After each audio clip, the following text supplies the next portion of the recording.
How's everyone doing tonight? My name is Danny B. First time I'm doing a video about the Mets on this channel.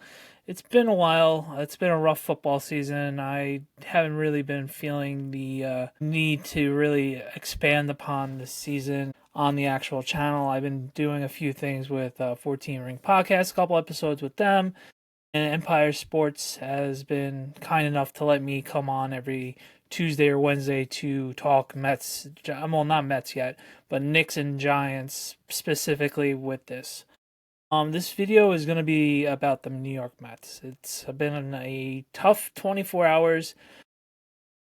The winter meetings have been basically concluded, and two very key New York Mets have been signed to other teams where in previous years you would have thought the New York Mets would find a way to get both or one or the other to remain on the New York Mets. It started yesterday on Tuesday when All-Star closer Edwin Diaz went to the LA Dodgers for a 3-year, $69 million contract. He didn't give the Mets a chance to rebuttal, rightfully so. I'm not mad about it. Once you saw the Mets sign Devin Williams for 3 years, $50 million, you're going to have to think like, oh, hey, well, do they want me or anything like that? He didn't give the Mets a chance to rebuttal. And that hurt so much because it was like, oh, okay, Edwin's obviously a top flight closer. We're going to find a way to get him. The only thing we're not doing is giving him the extra year. We didn't want to give him the fourth year. I mean, we're nickel and diming for the extra year for an elite closer where he's not going to be that old by the time the end of the contract's going to end. That was strike after the way they choked the last season. That was like another gut blowing, like, what are we doing here? Something is drastically not going right in the Mets' favor, and it's like the same old Mets type of thing, very Metsy like. So yeah, of course, losing your all-star closer to the team that won back-to-back World Series, the team that you would all hope that we would find a way to make play in the playoffs once again after them losing in the NLCS 2 seasons ago. I know we are far, far, far, far away from the feeling of being in the NLCS like we did 2 years ago. Just beyond blow. And then it was like, all right, Pete's lurking around, talking to other teams, which we honestly understand. Last year was a very ugly contract negotiation between the Mets and Pete Alonso. Last year, the Mets won that battle, and unfortunately for Pete, they blinked and they only signed a 1-year deal with the player option. Obviously, he was going to opt out, as we all knew and expected that he would after another 35 home run season with 126 RBIs and batting over 270, which was great for him. So of course he drove down from Tampa to Orlando, met with other teams, and then this morning, obviously at work, the alerts started to pop in, the text messages started to pop in. I'm gonna be full disclosure. Pete Alonso is my favorite Met. I mean, it doesn't really matter at this time of age. Baseball is a business, so it's not really. I understand it's a business, so I'm over the age of 35 to realize that. But seeing that alert when it was Pete Alonso signs with the Baltimore Orioles, my heart literally sunk to the ground because it was like, wow, same old Mets. We're not going to have that guy, that franchise guy.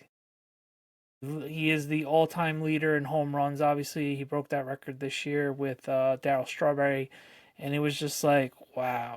It really hit you. It really hit me hard in a bittersweet way of why can't the Mets just find a way to keep their own guys and have their legacy guys and have them finish being Mets?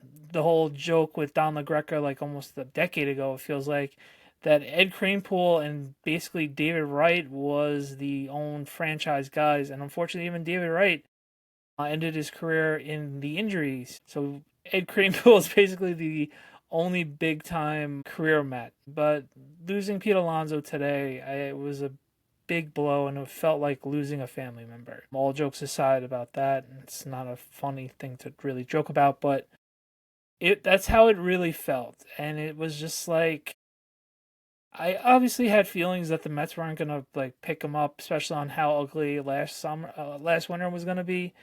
It was I had maybe a hope, like the slightest of hopes, maybe we're gonna find a way to keep him now since we lost Edwin yesterday.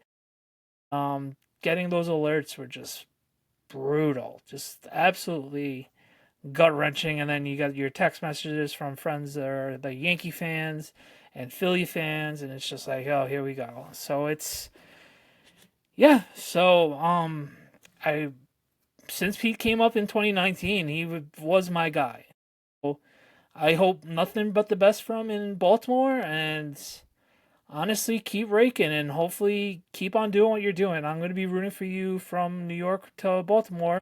We don't have any sort of rivalry with the Orioles, so I'm happy for him to get his money. Just really bummed out about what are the Mets going to be doing this offseason. There's a lot of talks that Cohen and the Mets lost a lot of money this year.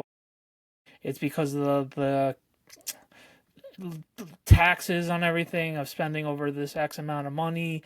Is it the culture fit? Did we need to go a complete clean in the core guys with Nimmo, obviously Pete, Diaz? I obviously didn't see anything wrong with Diaz culture wise. We are not in the locker room or clubhouse. It just was unfortunate. Diaz just saw the writing on the wall and he took it and he saw how his brother was treated in LA, and obviously when you're the back-to-back defending champs, why wouldn't you not go there and experience that life and try to get a championship while you can? The one thing I am very distraught about or upset about, I think we're like, feels like we kind of got lied to because last offseason we went all in with Juan Soto, and it was like, okay, we're in this. We're gonna be the long time contending. We got Steve Cohen as our owner. I was about to say Uncle Stevie. He doesn't deserve that at the moment. At the moment, it's just like, damn, man. Like we thought we were gonna be one of those top tier teams where we're gonna be getting the chance to get the top guy every single offseason and getting Juan Soto in his prime. I thought, hey, we're not gonna do a soft rebuild, you know? And obviously there's plenty of offseason to go, but it's looking very 0-3 in moves right at the moment.